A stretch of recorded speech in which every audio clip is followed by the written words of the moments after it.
Et voilà, c'est parti. Donc, par rapport à ce qui a été dit antérieurement, je vais juste tasser les images. Par rapport à ce qui a été dit antérieurement, je vais le descendre en bas. Non, je vais tout le mettre de côté. Donc, ce qu'on a vu la semaine passée dans le cours, ce qu'on a pratiqué la semaine passée et visionné quelques vidéos, c'était le canevas de modèle d'affaires. Donc, le canevas de modèle d'affaires avec ses 9 thèmes, c'est ce qu'on a vu, puis qu'on a fait un exercice dans le local mercredi dernier. Là, cette fois-ci, on parle du canevas de proposition de valeur. Donc, le canevas de proposition de valeur, il se trouve être inclus dans le modèle d'affaires. Mais deux choses qui vont être bien importantes de comprendre, c'est que le canevas de proposition de valeur, que je vais vous présenter maintenant, qu'on va faire demain en exercice, il va nous servir pour tout ce qui s'appelle publicité, tout ce qui s'appelle communication papier, web, Facebook, etc. Il va nous aider à déterminer les textes et les mots-clés à dire par rapport à une vente, par rapport à l'approche client qu'on veut faire. Et on va s'en servir également pour l'elevator pitch. Donc, pour le moment, je ne vous dis pas comment on va s'en servir dans l'elevator pitch, mais profil client, gain irritant se ressemble beaucoup aux éléments qu'on va aller chercher des idées pour compléter notre elevator pitch, qui va être vu un peu plus, qui va être vu là, au fur et à mesure de la formation. Donc, un petit ordre du jour. Donc, on va commencer par une définition. Donc, pour se retrouver à travers les documents qu'on va créer dans le cours, bon, je fais un lien entre le modèle d'affaires, la proposition de valeur et le plan d'affaires. OK? Donc, ce sont les trois choses intimement liées permettant de voir est-ce que je vais réussir le cours ou pas. Donc, le plan d'affaires, n'oubliez pas, c'est comme une prise de notes. Et le modèle d'affaires, proposition de valeur, ce sont des outils de réflexion pour être en mesure d'être plus efficace, plus structurant, plus précis dans ce qu'on veut atteindre comme client. Par la suite, je vais parler un petit peu du Lean Startup. Vous en souvenez, j'en ai parlé depuis le début du cours que le manuel sur le Lean Startup, on va parler de construire, mesurer, apprendre. Et je vais exposer rapidement le produit minimalement viable, des éléments du produit minimalement viable. Là, je vois que ma caméra est un petit peu déphasée, là, mais j'espère que ça ne vous dérangera pas trop. Par la suite, on va parler d'innovation. Pourquoi je parle d'innovation là? Parce que l'innovation, le cœur de votre innovation, le cœur de l'innovation de votre entreprise, il est dans la proposition de valeur. La proposition de valeur, c'est là que vos services sont déterminés. C'est là que vos produits sont inscrits, sont listés. C'est là que vous travaillez sur vos outils de vente quand je parle de services ou produits. Donc, c'est important d'innover, sur le produit. Et tout ce qui tourne autour de la proposition de valeur, ça veut dire dans le modèle d'affaires, tous les éléments qui tournent autour de la proposition de valeur, ce sont des éléments d'innovation aussi, mais reliés à l'organisation du travail. Donc, c'est ça que je vais vous parler. Mais pour ça, il faut parler du PODC, là, pour planifier, organiser, diriger, contrôler, pour être sûr de travailler sur les bons éléments. Par la suite, je vais parler des processus d'innovation. Il y a 7 processus d'innovation. Il y a un processus, mais 7 étapes. On va parler de la proposition de valeur, le cycle d'analyse. Il y a un cycle d'analyse qui nous permet d'être plus performant. Vous allez voir pourquoi on va commencer à faire un premier brouillon demain soir et on va travailler sur la proposition de valeur et le profil du client pour être en mesure d'avoir un premier volets. Et après ça, il y a un cycle d'analyse qui va se faire au fur et à mesure et un processus d'amélioration continue sur soit vos produits ou services, soit sur l'organisation qui entoure la proposition de valeur. Donc, je vais parler de tester vos produits. Par la suite, on va parler de profil de client, donc comment on doit vendre aux clients, comment on doit être en mesure d'avoir des mots-clés pour vendre aux clients. Et là, on va parler du why, not how. Là, je vais vous en parler plus tard. L'élément pourquoi. Vous en souvenez, la semaine passée, j'avais parlé dans la proposition de valeur de poser le pourquoi puis d'aller jusqu'au bout. Là, je vais en parler encore un peu. Le persona. Donc, je vais vous le définir et voir. Vous allez voir c'est quoi un persona. Et après ça, on va parler du cible de la clientèle qui est vraiment le couple produit-marché. Donc, pour ceux qui ont pris un peu de cours de marketing dans les dernières années, on entend parler beaucoup du marketing mix et du couple produit-marché. C'est de ça qu'on parle dans la proposition de valeur et le profil du client ou le segment de client. Donc, c'est ça qu'on va parler ce soir. Oh, je vais le laisser là, c'est correct. Première définition. Je tiens juste à vous dire une chose. Là. Quand je vous parle de cette page-là qui est les définitions, j'ai marqué en bas du PowerPoint, c'est marqué Wikipédia. OK?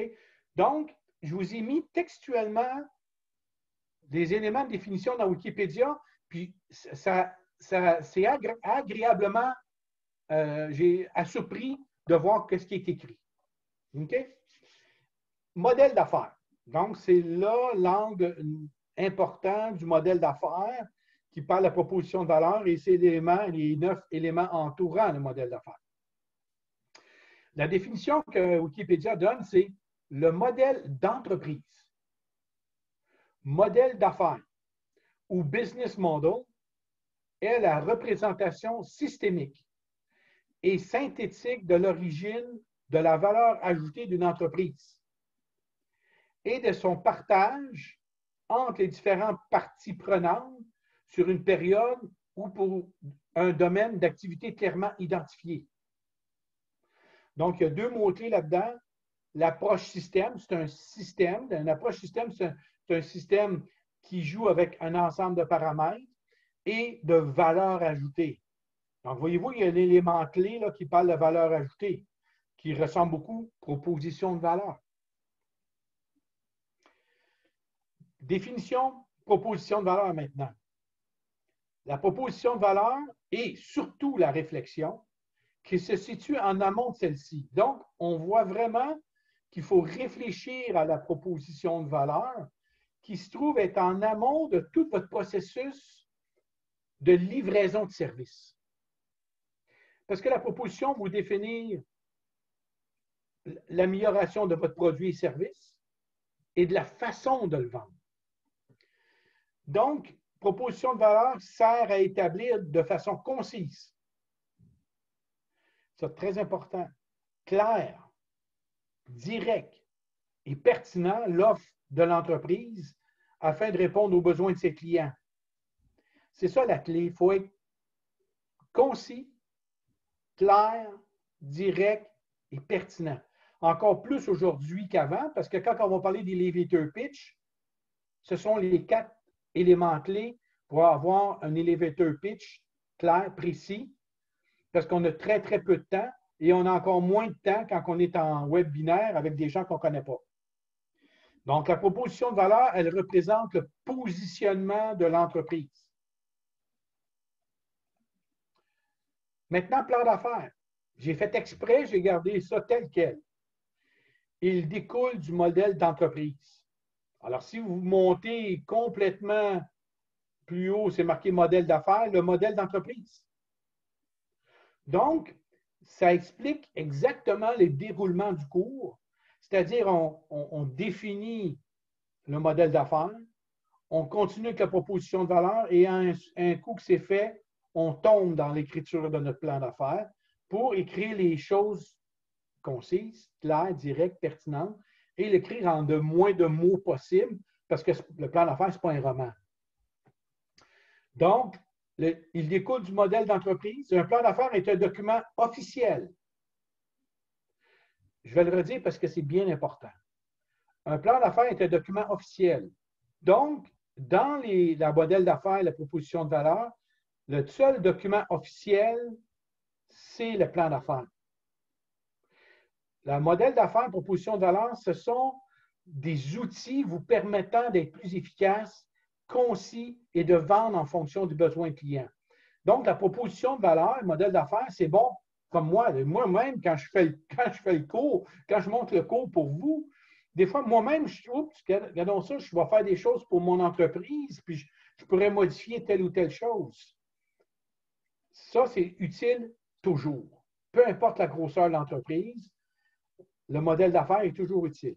Tandis que le plan d'affaires est surtout utile à votre lancement, à votre démarrage d'entreprise. Donc, le plan d'affaires est un document officiel contenant les objectifs d'affaires,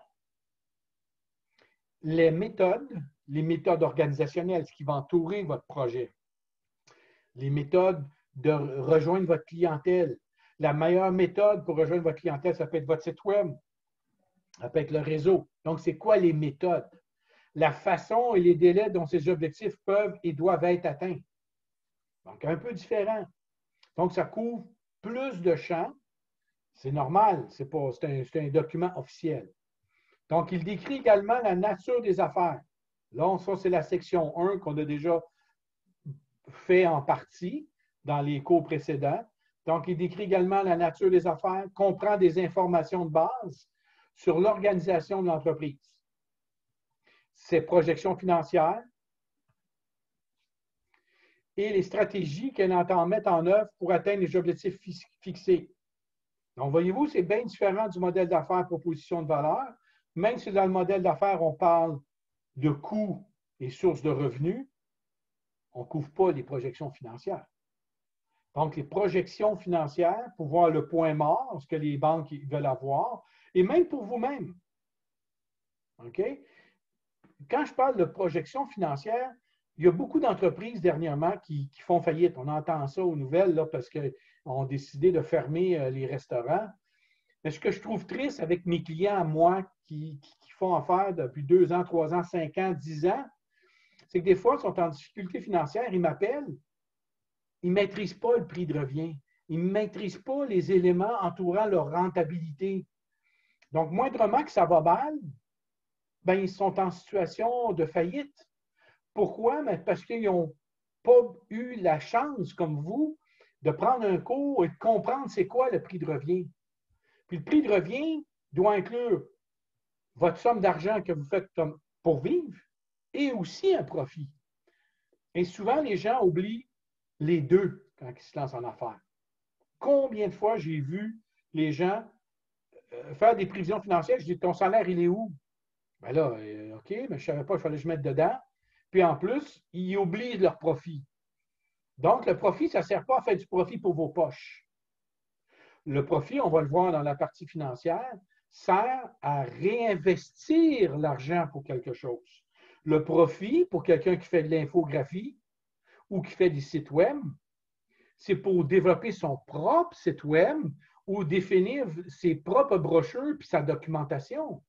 Donc, son profit sert à investir pour des choses qu'il va faire. Investir pour aller au salon PME à Montréal, au Palais des Congrès, qui vaut à peu près 5 000 $. Donc, les profits servent à réinjecter l'argent à l'intérieur de votre organisation. Ce n'est pas un péché, là, le profit. Là. Le profit, c'est pour réinjecter dans l'entreprise. Proposition de valeur. Définition, on va terminer. On va parler de proposition de valeur. Donc, la proposition de valeur, c'est quelle valeur créez-vous à vos clients? On avait parlé dans le modèle d'affaires. Il faut parler d'un élément qu'on crée pour le client. Le client gagne quoi quand il fait affaire avec nous? Il faut que notre client il trouve un gain de dépenser de l'argent pour nous. Il faut qu'il trouve un résultat, soit financier, soit de son temps, il gagne du temps pour faire affaire avec vous. Quel groupe de produits ou de services proposez-vous à chacun de vos segments de clients? Vous pourriez avoir un ensemble de produits ou services. Et cet ensemble de produits ou services répond à des segments de clients différents. Moi, j'ai 3 services différents: le financement, la planification stratégique et du redressement. Dans ces 3 éléments-là, je peux avoir un client qui a besoin des 3. Je peux avoir un client qui a juste besoin d'une chose. Je peux avoir un client qui a juste besoin d'avoir un coaching gestion pour améliorer sa stratégie. Et dans d'autres cas, je peux avoir un client qui a juste besoin d'un redressement. Donc, c'est de voir l'ensemble de vos produits et services et de déterminer comment vous allez l'offrir. Comme je vous dis, proposition de valeur, d'innover sur le produit, mais d'innover aussi sur la façon de livrer votre produit ou service. Donc, pourquoi vos clients achèteraient votre proposition de valeur? Le pourquoi que je vous dis tantôt, là, se poser toujours la question pourquoi jusqu'à temps qu'on ait terminé, mais pourquoi vos clients achèteraient votre proposition de valeur, ce que vous nous proposez? En quoi votre solution répond au problème du client? Donc, il faut lui apporter quelque chose qui croit qu'il investit en vous. Donc, il investit en vous, vous êtes une entreprise, vous vendez un produit et service, lui, il considère qu'il investit en vous. Qu'est-ce qui rend votre solution unique? Ça arrive souvent, les gens disent, ben Daniel, moi, je fais une infographie. OK, ben, il y a à peu près 10 entreprises qui font une infographie à Saint-Jean. Qu'est-ce qui détermine ton service? Qu'est-ce qui détermine de faire affaire avec toi ou d'une autre personne? Donc, essayez de trouver les éléments de différenciation qui vous permettent de vendre au détriment d'un concurrent. Je vais le répéter, au détriment d'un concurrent, là. Comprenez? Il faut vendre mieux qu'un concurrent. Je ne dis pas vendre moins cher, mais vendre mieux. D'avoir un speech plus près. C'est pour ça que vous prenez un cours pour être en mesure d'être prêt quand vous allez arriver avec un client plus confiant dans ce que vous allez lui vendre. Si on revient sur ce que j'ai fait hier, ce que je vous ai présenté hier, vous avez confiance en vous, vous avez les déterminations, vous regardez des yeux, puis vous avez de la confiance pour que lui dise « Oui, j'ai confiance aussi en toi ». Donc, comment votre solution est unique? Puis quels résultats concrets, mesurables peut-on atteindre de votre solution? Donc, essayez d'identifier en termes mesurables ce que les clients gagnent.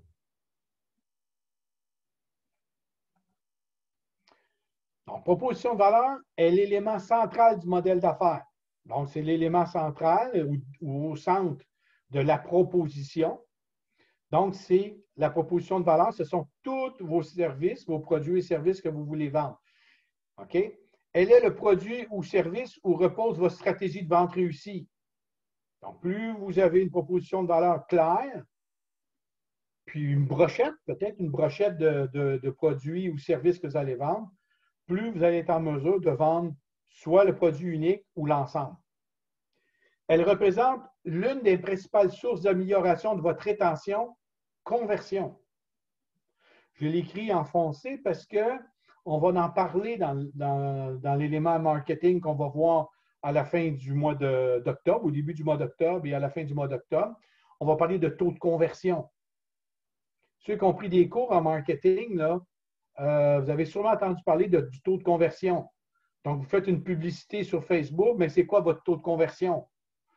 Donc, c'est l'élément central qui vous dit que le client va faire affaire avec vous, comme je dis, avec une rétention et la conversion.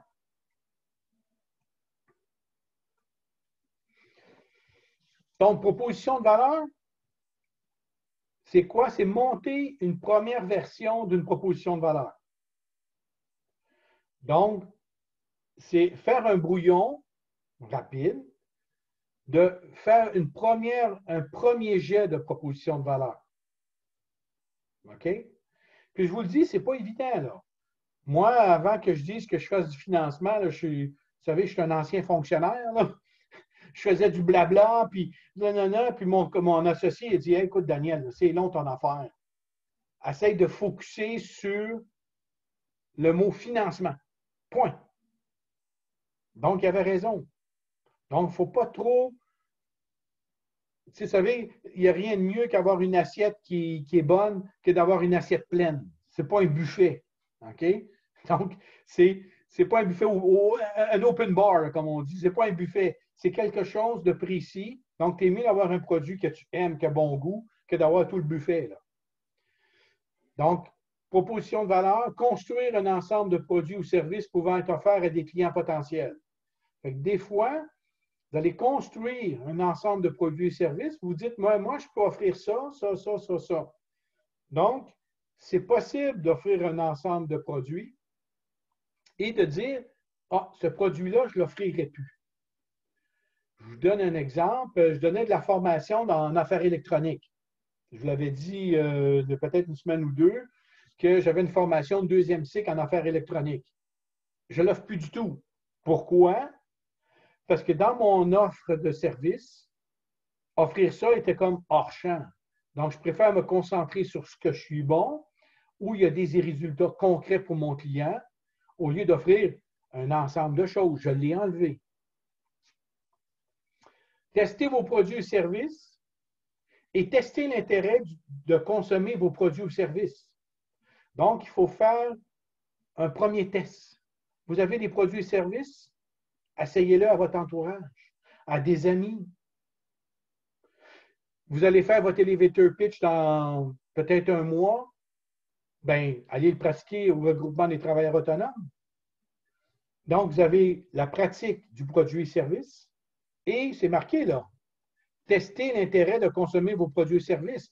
Vous allez au regroupement de travailleurs autonomes et vous testez la façon que vous vendez. Est-ce que mon message a été clair? Donc, testez vos produits et services et testez l'intérêt du consommateur de consommer vos produits et services. Optimisez les produits ou services et sa façon de l'offrir à vos clients. Donc, la façon de l'offrir, vous pouvez aussi l'optimiser. Donc, mesurez le degré d'intérêt, mesurez sa valeur aux yeux du client. Donc, mesurer. Pour mesurer, il faut faire une première vente, il faut essayer de vendre pour voir est-ce qu'il y a un intérêt pour acheter mon produit à cette valeur-là. On parle de valeur perçue. Je parlais avec une personne, une collaboratrice ce matin, et elle me dit, écoute, j'ai conseillé à cette personne-là d'augmenter son honoraire et même de doubler le prix de ses honoraires. Et elle m'a dit ce matin, j'ai demandé de doubler, et depuis qu'elle a doublé ses taux horaires, son prix, elle est plus occupée qu'avant. Premièrement, elle se retrouve avec des clients qui sont plus fortunés, donc elle est rendue dans le moyenne gamme. Avant, elle était dans le bas de gamme. On va le voir dans la partie marketing. Donc, elle est dans le moyenne gamme, haut de gamme, elle a augmenté et elle atteint son marché. Là, elle est occupée. Mesurer sa valeur comparative sur les concurrents. Donc, c'est quoi la valeur de vos services par rapport à un concurrent? Comment on mesure ça? Apprendre des opinions et commentaires sur les produits ou services ou apprendre sur la façon optimale de vendre. Donc, on apprend, on est en processus d'apprentissage. Et après, on adapte le produit ou service à la meilleure façon de percer de votre segment. On ne vend pas en fonction de notre perception. On vend en fonction de la perception du client. Il perçoit notre produit de quelle valeur, il perçoit notre produit et service de quelle valeur. Donc, on est en plein dans la proposition de valeur et est en plein dans le livre Eric Rice, qui est le Lean Startup, adopter l'innovation continue. Donc, on est en train de construire notre première réflexion, qui est notre proposition de valeur. On lui donne une unité de mesure pour voir est-ce que ça donne des résultats. Et après, on est en processus d'apprendre de nos façons de faire, de notre communication. Et après, c'est une roue qui tourne vers construire une offre de service de plus en plus claire, de plus en plus concis. Et si vous voyez mon dépliant qui est ici avec ce que j'avais avant, ben, ce que j'avais avant, c'était très long, puis ça ne valait pas la peine d'écrire autant de texte sur une bannière. Donc, ce que je suis en train de vous dire est basé sur le Lean Startup, qui est le livre Adopter l'innovation continue. Et quand on parle d'innovation continue, c'est peut-être toujours en réflexion pour améliorer soit votre produit, soit la façon de le vendre. Donc, produit ou service minimalement viable. On est à l'intérieur de la proposition de valeur. Je suis en train de vous dire que si vous écrivez votre plan d'affaires de A à Z pendant la fin de semaine, puis que vous n'allez pas valider la façon de faire, valider le produit, valider l'intérêt, vous allez vous ramasser un lundi matin, vous allez dire, écoute, ça n'a pas marché, il faut que je modifie ci, il faut que je modifie ça. Donc, il faut démarrer votre projet en regardant, en validant votre proposition de valeur avec des clients clés. Et là, on démarre. Donc, aussitôt que vous avez un produit minimum viable, on le lance. Vous savez, Microsoft fait souvent ça. Hein? Quand on a une nouvelle version, tu sais, les nouvelles versions Office 365, quand Office 365 a été lancé, des fois, les gens disent « Ah, achète pas ça au début parce que le produit, souvent, il y a des échecs au début, il y a des bugs, etc. » C'est ça, le développement du Lean Startup. Aussitôt qu'on a un produit minimum viable, on va sur le terrain le valider auprès d'une clientèle cible, auprès des gens de notre entourage, pour voir si c'est bon. La même chose avec un contrat. Vous développez une façon de faire un contrat avec des signatures, demandez-le aux gens qui vous entourent, à votre comptable. Ah, regardant le contrat, tu penses-tu que c'est bon? Donc, être entrepreneur, c'est de s'entourer d'une bonne équipe. Vous savez, j'ai une vidéo que je vais vous lancer à la fin de la semaine qui parle d'une équipe de hockey. Donc, tu sais, vous savez, un coach tout seul, il ne fait pas la partie. Un coach avec 3 joueurs, il ne fait pas plus la partie. Ou un coach avec juste un trio, puis ça ne marche pas plus. Ça prend un ensemble d'éléments pour pouvoir passer au travers. Donc, un entrepreneur, c'est la même chose. Il faut qu'il s'entoure d'une équipe qui complète son offre de service parce qu'on ne peut pas avoir tous les talents. C'est impossible. Ça prend des gens autour de vous et des contacts d'affaires qui complètent votre offre de service. Je vais vous parler rapidement d'innovation. Donc, proposition de valeur, c'est quoi l'innovation? OK? Puis pourquoi c'est collé à votre proposition de valeur? Donc, pour survivre ou se développer, les entreprises doivent à présent pouvoir créer de la valeur. Donc, c'est encore plus pertinent aujourd'hui qu'avant. Doit se présenter pour pouvoir créer de la valeur et innover dans tous les aspects de leur organisation, soit dans leur gestion, leur processus, leurs produits et services, de même que dans la commercialisation et le modèle d'affaires. Là, j'ai marqué le ministère du Développement économique, de l'Innovation et de l'Exportation. C'est le ministère que j'ai travaillé pendant près de 20 ans. C'est une vieille définition. Imaginez-vous donc que c'est une vieille définition.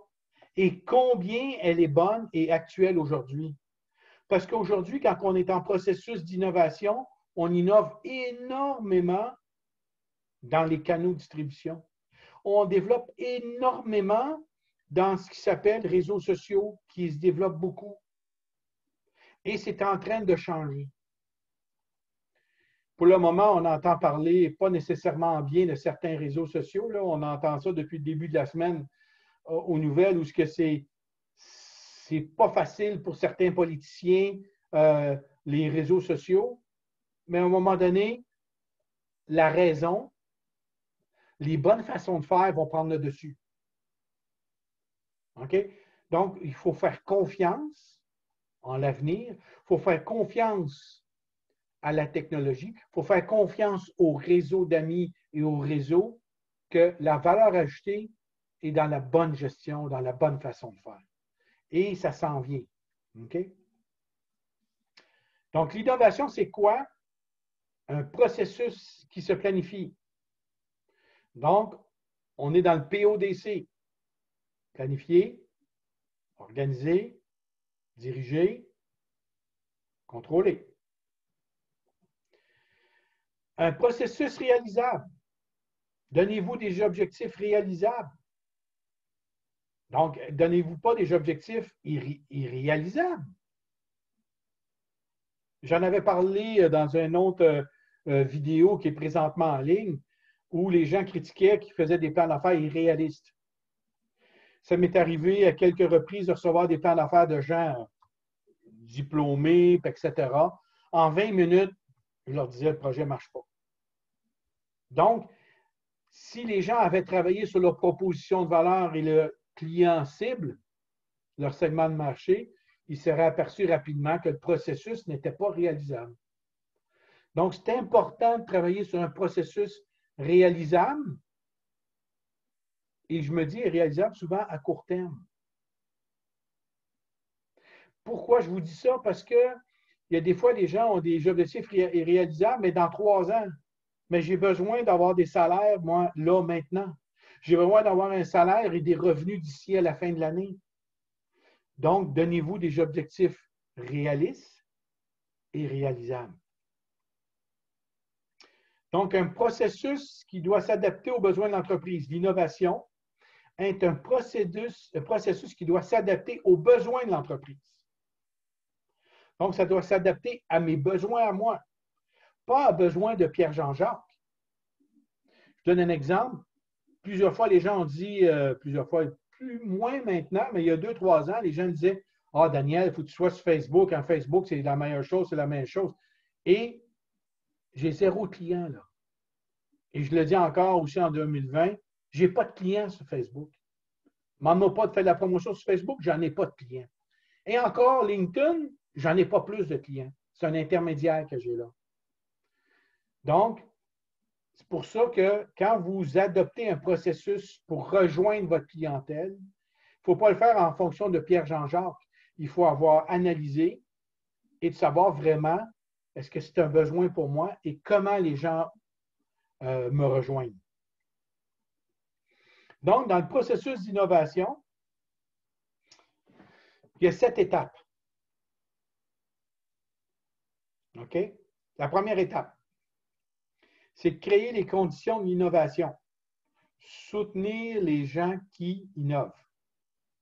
Quand on parle d'innovation, on parle d'innovation organisationnelle.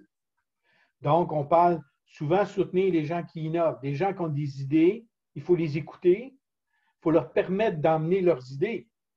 Il faut être ouvert. Donc, les gens qui vont faire leur profil Nova, puis qui vont dire moi, je suis un rouge à 99,9%, puis qui dit mais moi, je n'écoute pas les autres, ça va mal partir, là. Parce qu'un entrepreneur, faut qu'il intuitivement, il faut qu'il écoute son client. La meilleure technique de vente, c'est l'écoute. Donc, l'innovation, c'est la même chose. Il faut écouter, il faut encourager les gens qui innovent. Ensuite de ça, il faut définir des cibles d'innovation pour travailler sur les vrais enjeux. Donc, le temps, ça vous permet de voir est-ce que je vais mettre du temps pour ça ou pour un autre élément. Donc, c'est les cibles d'innovation se font quand? Puis quand je dis le temps, je donne un exemple. Quand moi, je travaille sur mon site web, je travaille toujours sur mon site web pendant l'été. L'été, c'est tranquille. Donc, mon site web, là, je viens de le mettre en ligne il y a pendant le COVID, évidemment, j'étais moins occupé. Bien, voyez-vous, je l'ai mis dans le temps, dans une époque que j'étais moins occupé. Commencez pas à travailler sur votre site web quand vous êtes dans le haut de votre marché, quand on a le mois le plus important de votre marché. Troisièmement, approfondir la connaissance des problématiques pour éviter de trouver une solution à un faux problème. Ah, j'ai trouvé la solution. mais tout le monde s'en fout. J'ai trouvé une solution, mais ça ne me donne pas de résultat. J'ai trouvé la façon de communiquer dans Instagram, mais j'ai aucun client qui est là. Donc, évitez de trouver des solutions à des faux problèmes. Générez des idées pour aller plus loin que les solutions connues. Faites un brainstorming. Il y a des gens qui font ça, là, des réunions de coworking. Vous êtes ensemble, vous êtes en train de brainstormer sur votre produit, votre offre de service. Bien, essayez de challenger. C'est ce que vont faire demain soir. Les gens vont être capables d'exprimer des idées et de brasser un peu les idées. Donc, pour ça, il faut générer des idées. Choisir son portefeuille de projets pour consacrer ses ressources au bon projet. Pardon. Donc, choisir son portefeuille de projet, c'est pour dire, moi, pendant l'été, je travaille sur mon site web, je vais travailler un peu sur les réseaux sociaux à l'automne. Dans le temps des fêtes qui s'en vient, je vais travailler sur quelque chose. Faites-vous un calendrier de développement pour être sûr de le faire au bon moment et dans les moments aussi qui vous appartiennent à vous. Sixième étape du processus, développer les projets retenus pour les rendre réalisables. J'ai besoin d'avoir un site web, mais les entreprises qui me proposent un site web, c'est 7 000 $. J'ai 2 000 $ de budget. Donc, vous dites, mais moi, ce projet-là, je ne peux pas le faire avec telle équipe ou telle entreprise. Je vais prendre mon argent pour le mettre dans un autre projet. Donc, déterminer le projet retenu pour les rendre réalisables. Ah, je ne peux pas faire mon site web parce que j'ai rencontré une entreprise qui me disait que c'était 7 000. Bien, fouillez, vous allez en trouver peut-être moins cher. 7. Mettre en œuvre les projets développés pour en tirer tous les profits. Il faut que les projets d'innovation que vous faites puissent vous donner un retour sur votre investissement en temps et en argent. Si vous mettez des efforts dans un projet puis vous n'avez pas votre retour sur investissement, est-ce que votre retour sur investissement est un petit peu plus loin dans le temps? Est-ce qu'au lieu d'être en octobre, est-ce que le projet va commencer à être rentable en mars? C'est possible. Fait que tirer le profit, des fois, à court terme, ça ne se voit pas tout de suite. Mais il faut être conscient que le problème, ce n'est pas l'innovation. Le problème, c'est le bon moment pour le faire et que les profits ne sont peut-être pas tout de suite, mais qui vont être plus tard. Mais il faut être conscient de travailler sur les vraies choses, les vraies problématiques. Donc, les conditions gagnantes, c'est la culture d'innovation. Donc, quand on parle de culture d'innovation, on est en plein dedans. Moi, écoutez, depuis le confinement, depuis que je suis en ligne, j'apprends super vite. J'apprends beaucoup, beaucoup, beaucoup de choses. Rien sur mon produit et service, rien sur ma proposition de valeur, parce que ma proposition de valeur, elle est claire. J'offre 3 éléments, 3 services, mais sur la façon de le livrer, j'apprends beaucoup. Donc, mon organisation et votre organisation à vous aussi, il faut être conscient sur quoi on travaille. Donc, une culture d'innovation. D'avoir des cibles d'innovation. Donc, des cibles ou avoir des objectifs, c'est-à-dire que moi, je veux aller là. Je veux faire mon site web, je m'en donne 1 mois pour travailler là-dessus. Donc, donnez-vous des cibles.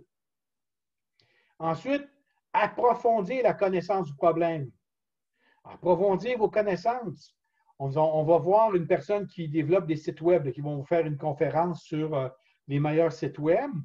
Donc, bien là, vous allez approfondir votre connaissance sur les éléments entourant un bon site web. Générer les idées pour aller plus loin. Est-ce que ça serait bon d'avoir une vidéo sur mon site web? Est-ce que ça serait bon d'avoir des publications parce que j'ai publié dans les journaux? Ça serait-tu bon? Donc, challengez votre idée auprès des gens qui vous suivent, auprès d'amis, votre conjoint, votre famille, pour emmener des idées nouvelles. Choisir son portefeuille de projets, lesquels vous allez faire et à quel moment. On va le voir surtout dans la section 4 et qui est la commercialisation du produit, où vous allez avoir un tableau qui vous dit les projets que vous allez faire dans le temps et combien vous allez investir pour chacun de ces projets-là. Puis la petite image du panier d'épicerie, c'est exactement ça. Donc, le panier d'épicerie, ça vous permet de voir qu'est-ce que vous allez mettre dans votre panier, puis qu'est-ce que vous allez faire quand vous êtes rendu à la maison, puis quel menu vous allez faire. C'est la même chose. Après ça, vous allez développer les projets retenus. Je les développe. Et par la suite, mise en œuvre plus mes profits. Donc, c'est vraiment dans ce cycle-là, OK, que vous devez développer l'innovation de votre projet, soit dans la proposition de valeur même, qui est à l'intérieur du modèle d'affaires, ou sur les 8 autres paramètres entourant la proposition de valeur, qui se trouve avec l'organisation. Donc, n'oubliez pas, il y a toujours 2 paramètres, le produit en tant que tel et de la façon de le livrer. Donc, en définitive, l'innovation est un moyen d'atteindre ses objectifs stratégiques, d'améliorer sa compétitivité, de se différencier et de créer de la valeur. Donc, la proposition de valeur qu'on a travaillée, on vient de parler beaucoup de cette partie-là du modèle d'affaires. On a la proposition de valeur, on parle de relations de clients, le canal, comment vous allez livrer le service à votre segment de clients, et les sources de revenus que vous devez dégager quand on fait un projet d'innovation. Donc, on a parlé beaucoup, sans exclure les autres parties. Mais ce qu'on parle beaucoup au moment qu'on donne le cours, proposition de valeur, segment de client, relations client, canaux, sources de revenus, on doit focuser sur ces 5 éléments-là. Quand on focus sur ces 5 éléments,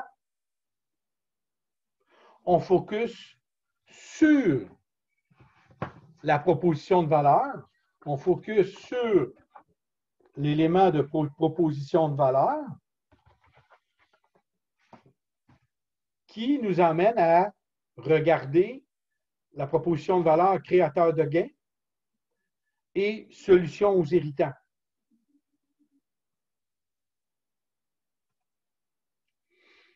Donc, je reviens là-dessus. Je vous dis depuis le début qu'il faut avoir un produit minimalement viable. Je viens de vous dire comment on fonctionne dans un processus d'innovation, soit de votre produit, soit de la façon de le livrer. Donc, dès le début, vous êtes en train de vendre votre produit sur un ami ou de poser une question sur c'est-tu bon ce que je fais ou c'est-tu bon la façon dont je le livre. Donc, nécessairement, vous avez une évaluation de la performance. Vous avez une opinion, vous allez recueillir une opinion de votre ami, collègue, partenaire, client potentiel, sur ce que vous faites. Donc, vous allez avoir une évaluation par vos pairs sur votre produit. Ensuite de ça, vous allez recueillir de l'ensemble de ces gens-là. Vous allez faire des résultats. Donc, des résultats de l'enquête. Combien vous en avez posé? C'est-tu bon, c'est-tu pas bon? Qu'est-ce que ça me prend? Vous allez dégager des points forts et des points faibles. Demandez-le, vous êtes dans le démarrage, demandez les gens, c'est-tu bon la façon dont je le fais? C'est-tu clair? Exprimez vos limites. Surtout quand vous êtes en processus de lancement, quand on exprime nos limites, exemple, moi au niveau d'un site web, je ne suis pas un spécialiste site web. Même chose hier, je ne suis pas un spécialiste en leadership et de motivation. Mais parle-moi de finances, par exemple. Là, ce n'est pas pareil. Là, je suis en plein dans ma proposition de valeur. Mais la façon de livrer, c'est là que je dois travailler. Donc, c'est là qu'on détermine les points forts, les points faibles. Et après ça, on fait une mise à jour des projets clés. Donc, on est en train d'apprendre. Ça revient au même système du Lean Startup. On est en train d'apprendre et on met à jour nos compétences en fonction de ce qu'on a appris. Donc, on revient dans l'innovation où, à un moment donné, on vous dit de le mettre dans un calendrier. Ce n'est pas parce que vous êtes inscrit dans un cours, mettons vendredi, vous inscrivez sur un cours sur le site web, vous venez d'apprendre c'est quoi un SEO, puis vous venez d'apprendre c'est quoi le référencement organique, etc. Puis là, vous vous mettez à modifier vos choses sur votre site web. Non. Mettez-les dans votre panier, identifiez-le, puis regardez à quel moment c'est le mieux pour vous de travailler là-dessus. Il ne faut jamais travailler sur des paramètres qui ne vous donneront pas de résultats à court terme. Il n'y a rien de mieux qu'aller chercher une vente. Donc, produits, services, processus, c'est ce que je viens de vous dire, l'organisation, le processus organisationnel. Donc, vous avez les produits et services que vous voulez vendre qui sont en processus d'amélioration et vous avez aussi votre processus organisationnel qui entoure comment vous allez vendre. Donc, comment votre produit et service permet à vos clients de réaliser ces objectifs, vos aspirations? Là, je suis en train de travailler sur cet élément-là qui vous parle de la proposition de valeur. Donc, comment votre produit et service permet à votre client de réaliser des aspirations? Dans le cours, on parlait de quelqu'un qui veut faire la rénovation d'une cuisine. OK, tu vas dépenser 10 000 pour ta cuisine. Merci, bonjour. Non. En rénovant ta cuisine, tu vas gagner de la valeur sur ta maison, puis ta maison va gagner en valeur. Donc, sur ton 10 000, tu vas le gagner en valeur 25 000, 30 000. Cet été, j'ai fait une rénovation dans ma cour arrière, comme beaucoup de monde ont fait pendant le printemps 2020. J'ai à peu près 6-7 000 en arrière, mais il y a des gens qui m'ont dit, Daniel, ce que tu as fait, parce que je l'ai fait moi-même, c'est des choses que je fais moi-même. Daniel, ta maison elle a augmenté 25-30 000, je ne sais pas. Mais il y a des gens qui m'ont dit que mes retombées étaient beaucoup plus importantes que l'investissement que j'avais fait, puis que j'ai fait, moi, mes choses manuellement. Donc, il faut vendre votre produit sur le même thinking en disant, mon client va gagner quoi en faisant affaire avec moi? Deuxième chose, comment votre produit et service diminue ou élimine les irritants de votre client? Donc, des irritants, il faut les diminuer parce que votre client diminue un irritant. Si vous donnez des services comptables, puis la personne dit, écoute, à chaque 31 décembre, je suis en retard, mes impôts sont en retard, ça me prend un comptable qui va m'aider à mettre ça plus rapide, etc. Voyez-vous, faire affaire avec un comptable, ça diminue un irritant que vous êtes toujours en retard. Donc, un comptable peut dire, tu veux tes dossiers à jour, moi, je suis là pour ça. Comment vos produits et services créent les gains attendus, inattendus, inespérés de votre client? Encore là, si on prend l'exemple du comptable, combien de comptables ils disent tu vas améliorer tes remboursements? Tu sais, quand on fait affaire avec tous les gens dans la période comptable, ah, vous voulez maximiser vos remboursements? Faites affaire avec nous. Ils disent tout ça. Tu sais? Mais ils ont raison, parce que ça correspond aux gains attendus du client. Puis c'est le fun, parce que des fois, les gens disent j'ai changé de comptable, en fin de compte, j'ai reçu plus que j'aurais cru. On est dans un gain inattendu. Vous voulez savoir comment être en mesure de faire ça, il faut aller sur le terrain dans un premier temps pour l'évaluer, surtout quand on est en lancement. Ce qu'il faut faire, c'est qu'il faut tester.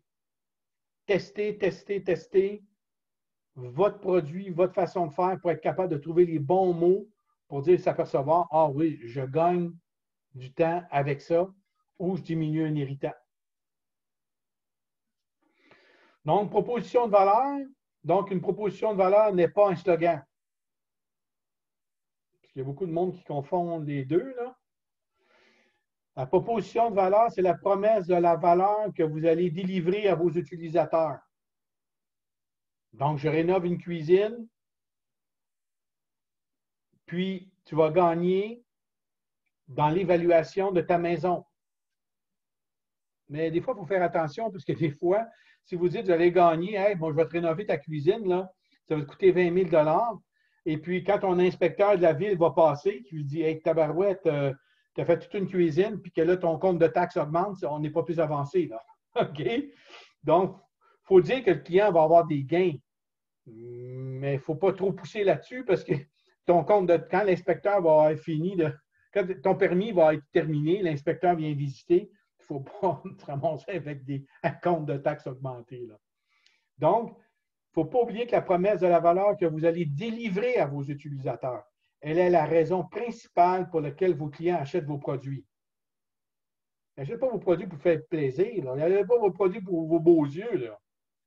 Ils achètent vos produits pour vous-même. Pour lui-même, pas pour vous-même, pour lui-même.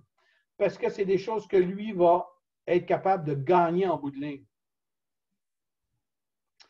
Votre proposition de valeur doit répondre aux questions que se posent consciemment ou non vos clients potentiels.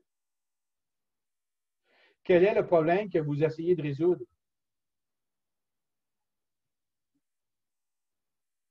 Louise, elle avait beaucoup dans son projet, elle veut aider les personnes immigrantes à venir ici. Elle sait qu'elle est capable de résoudre un bon paquet de problèmes. Donc, on retourne dans l'autre étape. Votre proposition de valeur doit répondre aux questions qui se posent consciemment ou non. Qu'est-ce qui rend votre solution unique? Pourquoi il ne faut pas faire affaire avec une entreprise à Montréal? Comparativement à Saint-Jean, comparativement à la Prairie. Donc, votre proposition de valeur doit répondre aux questions que se posent consciemment ou non vos clients potentiels. Quel résultat concret et mesurable peut-on entendre de votre solution? L'idéal, c'est d'avoir une solution mesurable. Parce que je prends le problème, pas le problème, mais le produit d'une rénovation de cuisine. Pourquoi? Parce qu'on a des paramètres quantifiables, mesurables. Je rénove une chambre, une cuisine pour 20 000 $. Je sais que tu peux gagner le double en investissement. C'est à peu près la moyenne. Tant mieux si vous avez des stats. Si vous êtes capable d'en avoir, bien, exploitez-le. Exploitez-le dans la façon de le communiquer avec votre client. Quel problème résolvez-vous?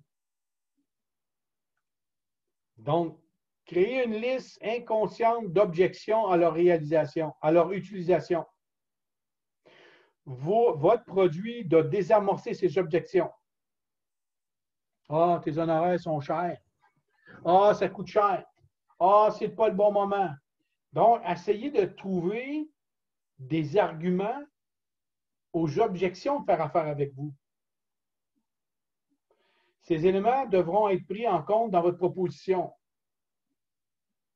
Donc, dans votre proposition, vous pouvez les séparer en deux, puis dire, regarde, moi, là, les gens là, qui ne veulent pas faire affaire avec moi me disent ça, ça, ça. Donc, parfait, il faut les écrire.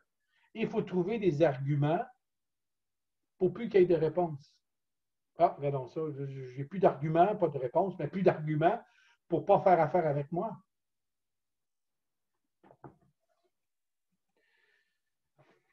L'autre, quel type de langage utiliser? Le tutoiement ou le vouvoiement? Est-ce que les personnes croient qu'on peut tutoyer tout le monde? Vous faites une offre de service à une entreprise de 150 employés, puis vous avez peut-être une signature d'une offre de service qui vaut à peu près 40 000. Est-ce que vous avez utilisé le vouvoiement ou le tutoiement au début de votre communication? C'est encore effectif aujourd'hui. Il y a des gens qui sont portés à l'oublier. Il faut le demander des fois la permission. Un ton familier ou soutenu? Hey là, familier ou soutenu? Avec une bonne façon de l'exprimer. Quel champ lexicaux utiliser? Quand je vous dis ça, langage technique, là, posez-vous la question, là. Si je vous demandais, je veux pour samedi, une promotion que vous allez lancer dans Facebook. Je vais juste vous donner un exemple. Comment vous allez vous adresser à ce client-là dans Facebook? Facebook, c'est plus tutoiement, je n'ai pas de problème. Est-ce que vous utilisez un ton familier si vous vendez tel service? Un soutenu, un langage technique? Donc, sans s'en rendre compte, ce sont les éléments de base à se poser comme question pour savoir comment vous adresser un client. Votre message doit être clair. Donc, une proposition de valeur doit être claire et simple. Il vous faudra épurer, couper, épurer encore. Garder uniquement l'essentiel. Dans mon dépliant en arrière, dans ma bannière qui est en arrière, que j'ai travaillé avec une spécialiste, mon fils me dit dernièrement, « Hey, je vois qu'est-ce que tu as écrit, là. C'est vraiment... » Il a 19 ans, là. C'est pas une personne qui a une grosse formation. Mais son argument à lui est pour moi important. Parce que c'est un argument de quelqu'un qui ne connaît pas tout le milieu des affaires. Il a dit, à côté de ton autre bannière, tu es vraiment plus clair, beaucoup plus essentiel et beaucoup mieux. Il dit, tu as vu, il dit, ça a valu la peine d'investir dans quelqu'un pour t'aider. C'est lui qui m'a dit ça. Donc, voyez-vous, des fois, il faut accepter nos limites et accepter de se faire aider.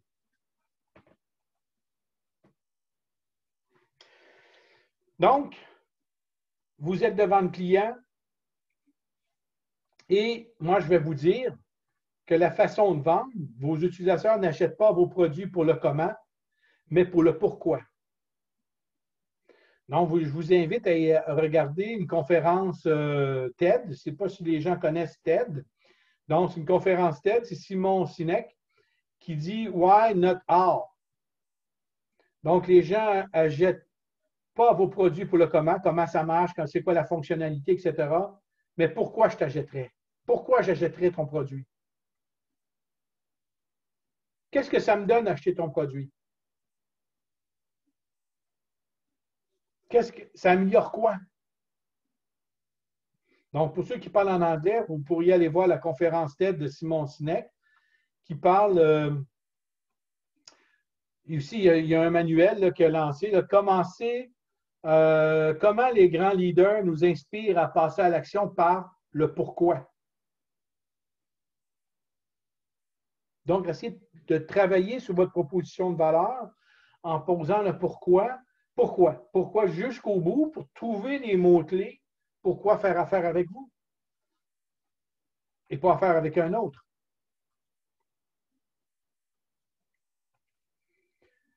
Donc, dans le pourquoi, là, on est de l'autre côté ici. Là. On est dans le profil client. Donc, vous voyez ici, là, profil client.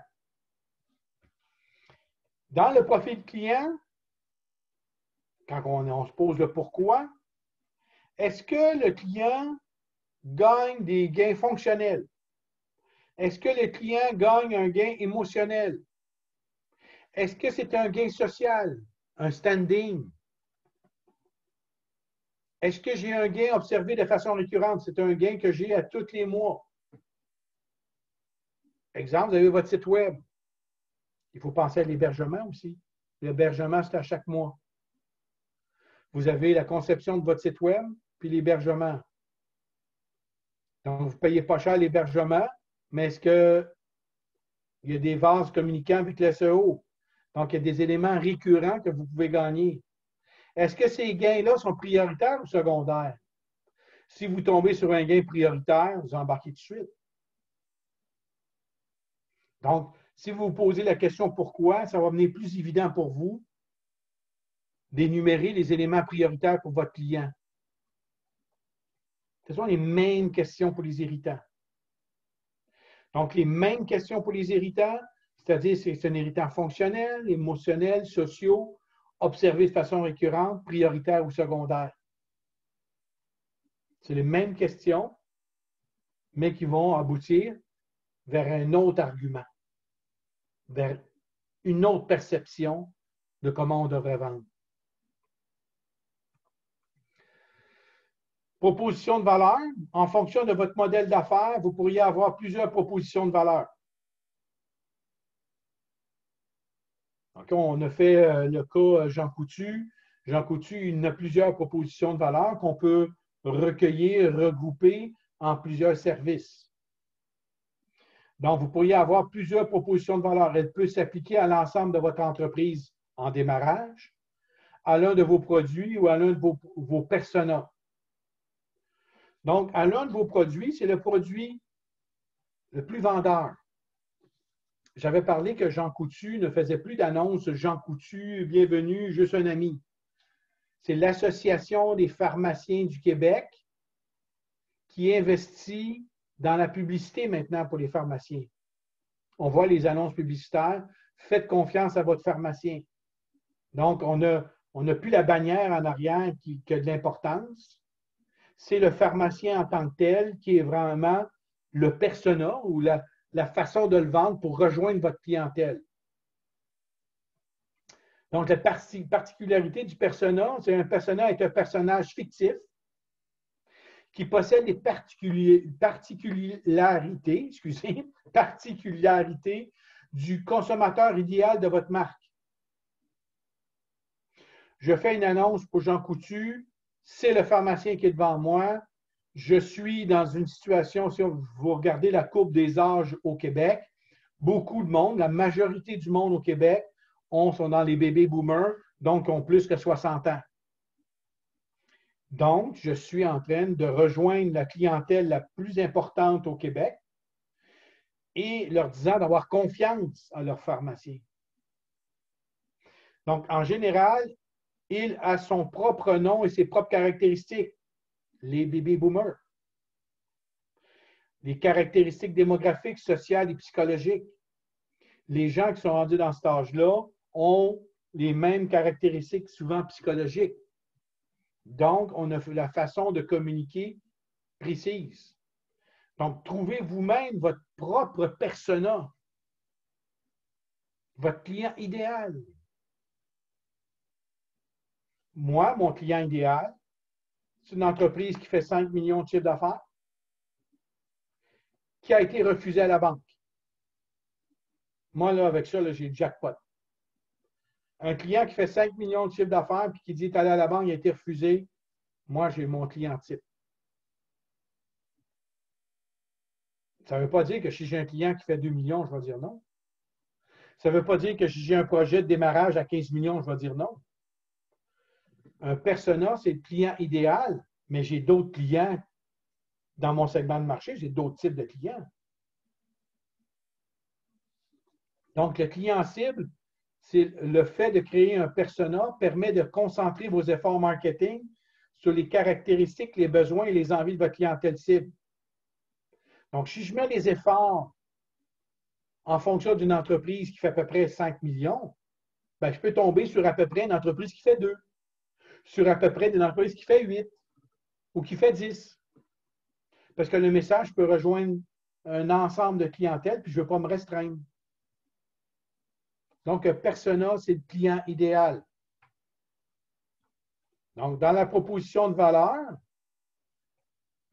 vous déterminez votre persona parce qu'il influence également la création de votre identité visuelle. Je n'ai pas commencé ma publicité en parlant de coaching. Je n'ai pas commencé en parlant de restructuration ou d'entreprises en difficulté, là. OK? Je ne suis pas un syndic de faillite, là. Je commence, la première chose, en parlant de financement. Donc, un coup, vous déterminez votre persona, vous êtes en mesure de déterminer les mots-clés idéaux pour rejoindre votre clientèle. Donc, le persona permet de ne pas oublier à qui s'adresse le produit ou le service et de le présenter de la manière la plus efficace possible. La cible parfaite. Trouvez votre cible parfaite. Vous savez, une cible, là, quand vous faites du tir à l'arc, il y a une cible, il y a une petite affaire au milieu. Ça ne veut pas dire que Les cercles qui suivent, les 3-4 cercles qui suivent, ne sont pas bons. Vous avez votre cible parfaite, mais autour, il y a une clientèle. Ça ne veut pas dire que vous n'y allez pas en dehors de ça. Je ne fais pas de projet en démarrage, pratiquement jamais. J'en ai pris un cette année. J'ai pris un l'année passée, j'en fais peut-être un par année dans haute technologie. Ah, je vais le prendre. J'en ai pris un, je vous avais dit, dans un commerce sur la rue Sainte-Catherine. C'était le premier que je faisais là-dessus parce qu'il touchait à la technologie. Donc, je l'ai pris. Mais en principe, je n'en fais pas. Mais je l'ai pris pareil parce qu'il fait partie de ma cible. C'est une entreprise de haute technologie avec un élément nouveau marketing, dans un nouveau marché, dans un nouveau segment. Je suis parfaitement dans ce qui est dans mes compétences. J'ai pris le client pareil, mais ce n'est pas mon client cible.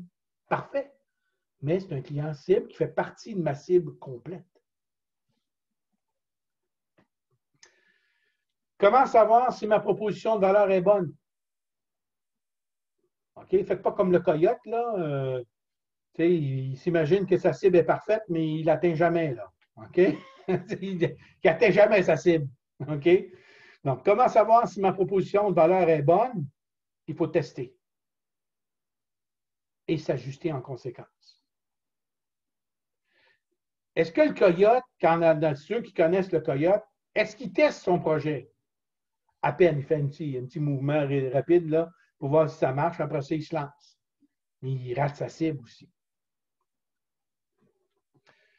Donc, on vient au canevas de proposition de valeur. Le canevas de la proposition de valeur agit comme un plugin pour la matrice du modèle d'affaires. Donc, vous avez le modèle d'affaires. À l'intérieur du modèle d'affaires, vous avez votre proposition de valeur. Et à l'intérieur de la proposition de valeur, vous avez ces deux éléments clés qui doivent être en interaction. Il fait un zoom sur les blocs de la proposition de valeur et du segment de la clientèle pour décrire explicitement les interactions entre les consommateurs et les produits.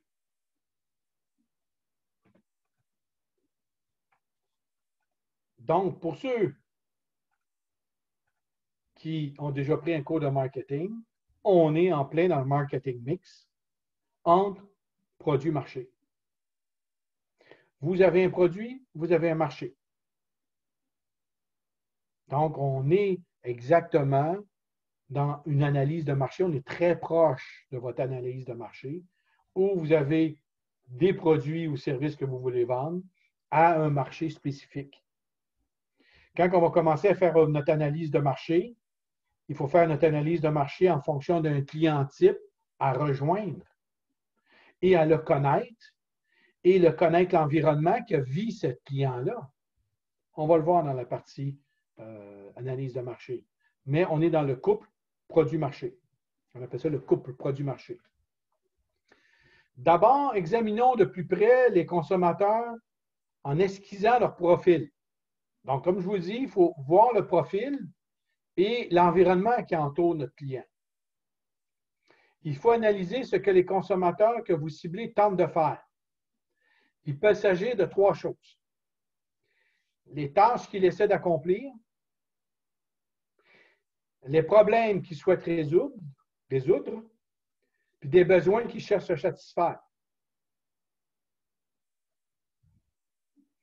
Client cible, je suis Procter & Gamble ou je suis dans Procter & Gamble ou Johnson & Johnson, je vends du Colgate. Il y a peut-être une dizaine d'années, je vendais du Colgate et vous savez, la brosse à dents qui est faite par Colgate ou par Procter & Gamble, la brosse à dents est vendue à perte. Lancer ce produit-là sur le marché, ça lui coûte plus que de le produire. Donc, il fait une perte. Pourquoi? Parce qu'ils vont vendre de la pâte à dents. Aujourd'hui, Colgate et Procter & Gamble, c'est quoi qu'ils font? Il essaie de régler un problème que la clientèle cherche. On est dans une clientèle, comme je dis, baby boomers, qui correspond à la plus grande proportion de monde. Ce n'est pas juste au Québec, c'est en Ontario, c'est aux États-Unis, etc. Les gens cherchent à se blanchir les dents. Et là, vous avez vu développer depuis les 5-6 dernières années, sur les tablettes de brosse à dents, vous avez une tablette entière en haut à 35, 40 60 75 des éléments de blanchiment de dents. Vous avez eu aussi de la pâte à dents pour blanchir les dents. C'est les mêmes compagnies, Procter & Gamble, Johnson & Johnson. Ah, regardez ça, un élément blanchiment d'argent. Tu sais, on développe un produit, une proposition de valeur différente. Ils ont fait un élément supplémentaire à la pâte à dents standard, qui est une pâte à dents qui blanchit les dents. Donc, il essaie de résoudre quoi et de satisfaire qui? Des besoins qu'ils cherchent à satisfaire. Donc, aujourd'hui, la tablette, où ce que vous voyez des éléments blanchissants des dents, vous avez une bonne rangée en haut qui est en train de se développer. On ne voyait pas ça il y a 5, 6, 7, 8 ans. Parce qu'ils ont travaillé sur leur proposition de valeur. Donc, la proposition de valeur, ce n'est pas, je vais revenir sur l'élément précédent, la proposition de valeur, ce n'est pas un élément stagnant qui reste fixe pendant des années. La proposition de valeur, à un moment donné, on y découvre une seconde vie, un second produit. Pourquoi? Parce que notre segment de marché bouge. Notre segment de marché, qui était des personnes de tel âge à 40 ans, sont rendus à 50 ans, puis notre clientèle est rendue à 60. Donc, on développe des produits en fonction du mouvement de la société et du mouvement de l'âge de nos clients cibles. Donc, profil client, ici, il faut décrire les avantages auxquels vos clients s'attendent. Je m'attends à avoir des dents plus blanches, lesquelles ils désirent ou par lesquelles ils aimeraient se faire surprendre. Cela comprend l'utilité fonctionnelle, les acquis sociaux, les émotions positives et les économies de coûts. Cherchez à identifier quel type de gain pour les consommateurs en termes de résultats et d'avantages.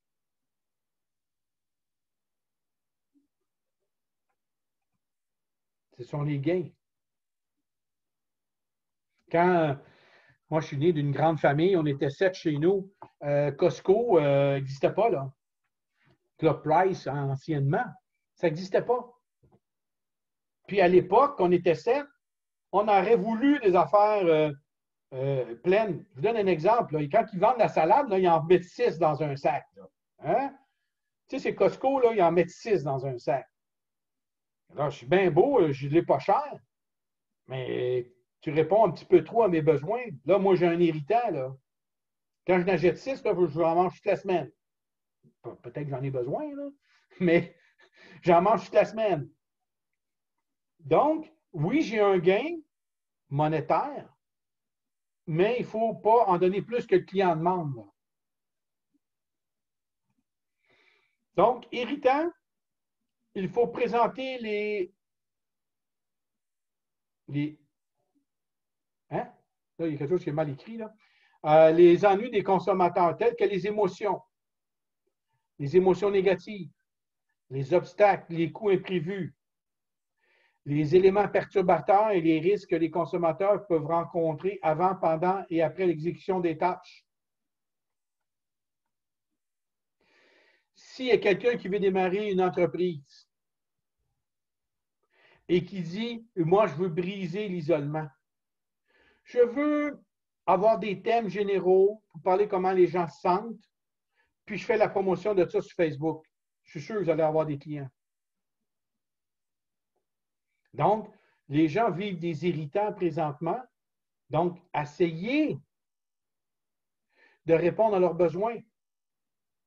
Je parlais avec Joël dernièrement et puis, à un moment donné, on dit que les entreprises qui fournissent des mets préparés depuis plusieurs mois, c'est en expansion.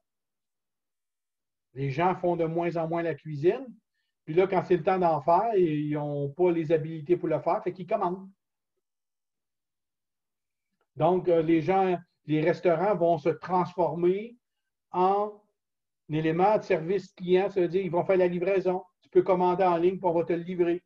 Ils se sont transformés là-dedans. Donc, ils répondent à un irritant.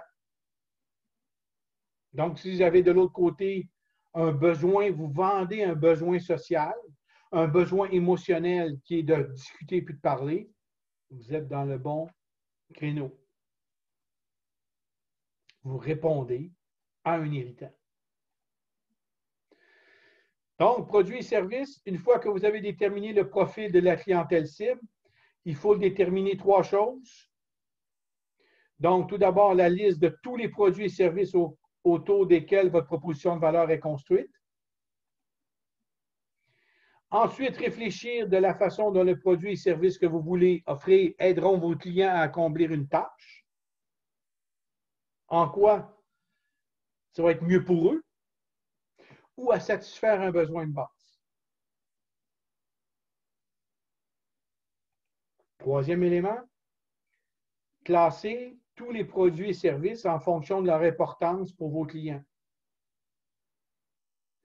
Sont-ils cruciaux ou banals pour vos clients?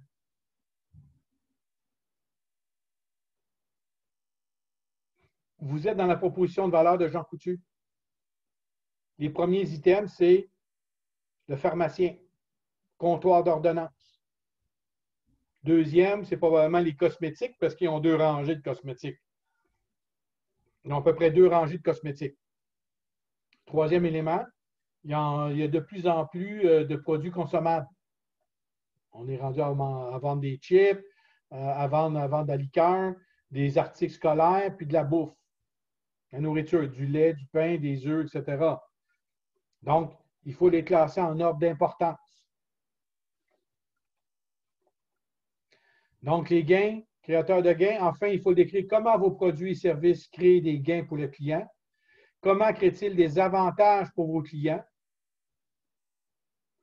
Puis, désirent ou qui les surprennent. Ces avantages peuvent être l'utilité fonctionnelle, les leviers du statut social, les émotions positives ou les économies de coûts. Le statut social, là, voulez-vous que je vous donne un petit exemple? Ben, ce n'est pas pour les gars, je vous donne un exemple pour les femmes. C'est comme les femmes qui vont acheter une sacoche chez Michael Kors. OK? Vous voulez acheter une sacoche chez Michael Kors à 500, 600 $, bien, vous avez peut-être un élément émotionnel là-dedans. OK? Parce que à ce prix-là, la grosseur de la sacoche n'a peut-être pas d'importance. OK? C'est le nom que vous allez chercher. Donc, un statut social à aller chercher. J'avais une étudiante qui développait un salon d'esthétique. Elle ne faisait que des cils. Donc, vous êtes dans les motifs. Donc, le créateur de gains. Les gens sont prêts à dépenser 75 $ aux 2 semaines pour se refaire des cils. J'ai même appris dernièrement que quelqu'un qui était allergique à un produit, une femme qui était allergique pour les produits qu'ils mettaient sous les yeux, le mascara, je pense, elle s'est fait tatouer parce qu'elle était allergique. Donc, elle se lève le matin toute belle. C'est tatoué. Voyez-vous, il y a des gains émotionnels à aller chercher pour transformer notre offre de service pour répondre à un besoin client. Solution aux irritants, comment vos produits et services créent-ils de la valeur pour les consommateurs? D'abord, il faut décrire la façon dont vos produits et services atténuent ou éliminent les ennuis de clients. Donc, comme je vous disais, la personne était allergique. Donc, à chaque fois qu'elle mettait ça en dessous dans son œil, là, ben là, elle avait les yeux rouges, là, ça ne marchait pas. Donc, elle s'est fait tatouer la ligne sous les yeux. Donc, voyez-vous, il répondait à un irritant. Comment vos clients éliminent-ils ou réduisent-ils les émotions négatives, les coûts et les situations indésirables, les risques qu'ils pourraient subir avant, pendant et après l'exécution de leurs tâches? Je viens de vous présenter la proposition de valeur. Je suis prêt à répondre à vos questions.